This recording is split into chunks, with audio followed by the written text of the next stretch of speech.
How we doing? Now, it's always that ongoing battle with the scales. 1 minute your weight's 60 kilogram, then it's 65, then it's 58, then it's 62, then it's 63. It's going up and down all the time.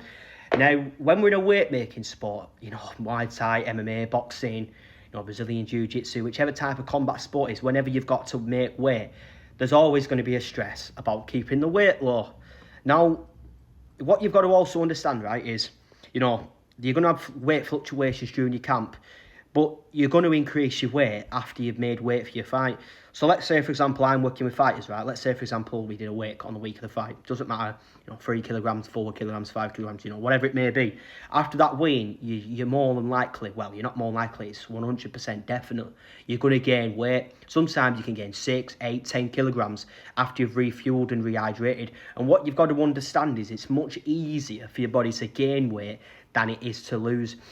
Now, the thing is, right, in your camp, the weight is going to change all the time based on different factors. And I want to give you a bit of an understanding around this. So when you eat more carbohydrates, you're going to retain more water due to the glycogen, which is going to be stored in your muscles and liver, which is going to attach and bind to water. So that's going to make you, gain more water. When you put more salt on your food, that's going to make your body retain more water. So you've got a rule: wherever sodium goes, water will follow with it. When you eat more fibre isn't going to actually get digested. It's going to remain within the digestive tract, the gastrointestinal tract, and you're going to pull water into your digestive system as well. It's what it does. It acts like a sponge. So you've got that, and then you've got your meal volume, and then, so basically eating more food, then you've got fluctuations in hormones, right? Cortisol, stress hormones increasing. It's going down all the time. Now, the main thing that you've got to be considerate of is how your weight is changing throughout the course of your camp. So, your 12-week camp, how is your weight changing across 2, 3, 4 weeks? Now, what I do is, with the fighters I'm working with, so we don't get too stressed about the weighing, so it doesn't become an unhealthy obsession.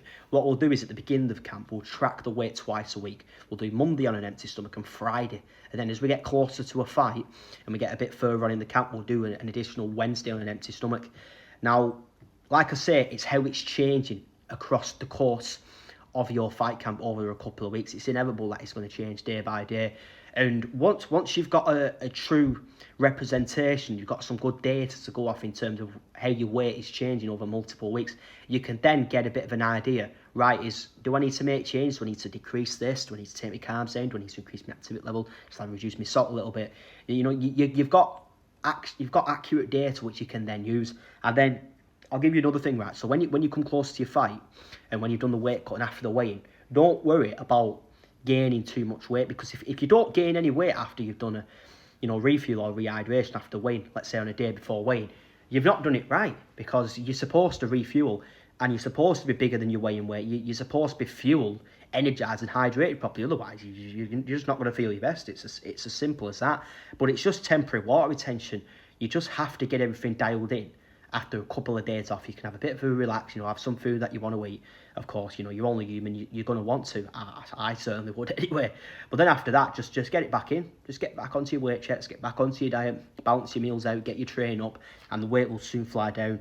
So I hope this information has helped you fighters, and if you want some more nutrition and diet tips for combat sports, don't forget to give me a follow for more. I appreciate every single one of you who views my content and who takes valuable information and can actually apply it to the fights.